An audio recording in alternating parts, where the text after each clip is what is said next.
Bonjour à tous et bienvenue sur Xboxygène pour une nouvelle vidéo. C'est une vidéo un petit peu spéciale aujourd'hui puisqu'on va déballer l'édition collector de Halo 5. Alors, attention, voici la bête. Donc c'est une édition collector qui prend un petit peu de place et on va voir pourquoi ensemble à l'intérieur. Alors, on va déballer le gros carton et on commence déjà par le boîtier métal. Donc dans ce boîtier métal, on a évidemment le jeu. Alors attention, c'est pas le jeu version boîte, c'est un code à télécharger. Ceux qui ont eu l'édition collector avant le 1er novembre pouvaient encore échanger le code contre une version physique de la boîte, du jeu, pardon. Et cette fois, c'est plus possible. Après le 1er novembre, c'est plus possible. Donc on a un code pour télécharger le jeu. On a des packs rec pour le mode Warzone. Et on a aussi la série Halo The Fall of Reach qui est inclus dans ce code. C'est un bundle complet. On a aussi l'ordre d'opération de l'agent Locke dans le jeu, en version française, anglaise et allemande. Et on a dans ce petit papier filigrane vert, joliment emballé, on a les cartes de la Team Osiris et de l'équipe Blue, la Blue Team.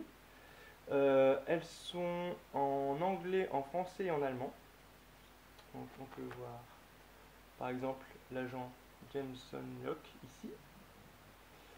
On a chacun des équipiers. Alors ce qui est un petit peu bizarre, c'est que dans les cartes version française, elles ont le dos qui est en allemand, alors que les cartes en version anglaise, elles sont évidemment la face en anglais, et derrière, on a aussi les Notable Operations, donc les faits d'armes, on va dire, de chacun des Spartans, qui sont expliqués, chose qu'on n'a pas sur les cartes en version française.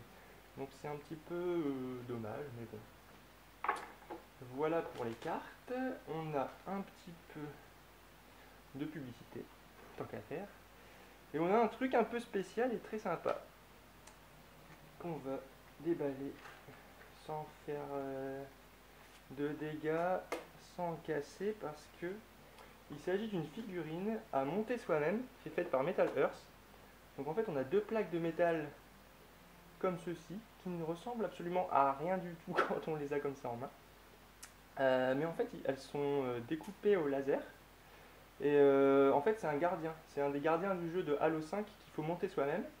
Donc il y a des toutes petites pièces rikiki, je sais pas si on voit bien comme ça, avec la transparence.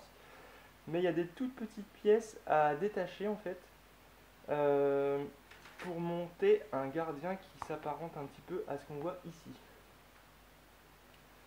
Alors en fait on a un plan de montage qui a l'air assez précis, avec des numéros et tout ça. Mais quand on le voit, hop, on a l'impression que c'est un peu plus compliqué que de monter un meuble Ikea qui n'est déjà pas en soi très facile à monter parfois. Alors en se renseignant, j'ai demandé sur Twitter si quelqu'un avait déjà réussi à monter son gardien, enfin déjà fini de monter son gardien de la figurine, enfin de la figurine du gardien pardon qui est dans l'édition collector d'Halo 5. Et un membre, Baptiste, salut à toi, nous a répondu qu'il avait mis 8 heures. Donc ça prend un petit peu de temps, mais le résultat est sympa, surtout que lui il avait peint son gardien, donc ça fait joli. Par contre, il recommande bien sur les sites internet de Metal Earth d'utiliser des pinces, parce que vraiment c'est très fin, c'est très petit à détacher. Et surtout, il faut faire gaffe à ne pas casser parce que si on plie, en fait, normalement il n'y a pas besoin de colle. On insère les éléments les uns dans les autres et on plie un morceau pour qu'il s'emboîte.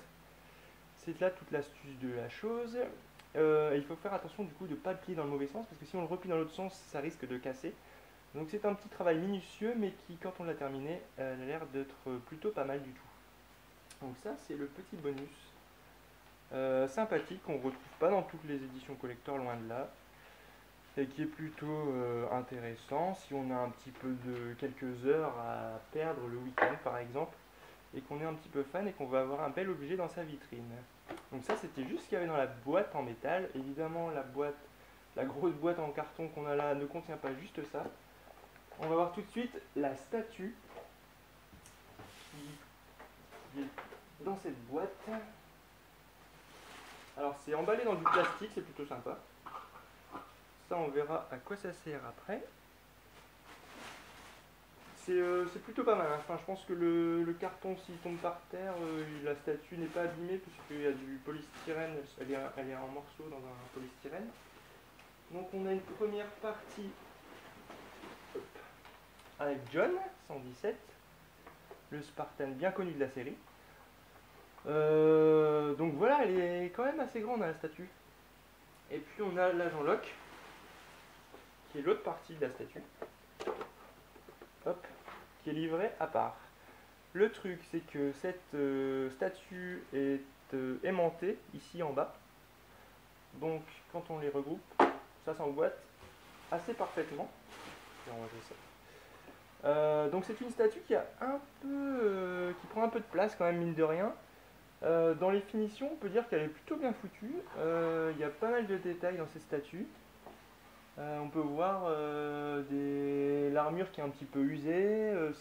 C'est pas mal foutu. Alors on a déjà vu mieux dans des statues collector. Mais le niveau de finition est quand même pas mal foutu du tout. C'est plutôt joli. Alors l'astuce, c'est qu'on peut aussi les mettre comme ceci par exemple.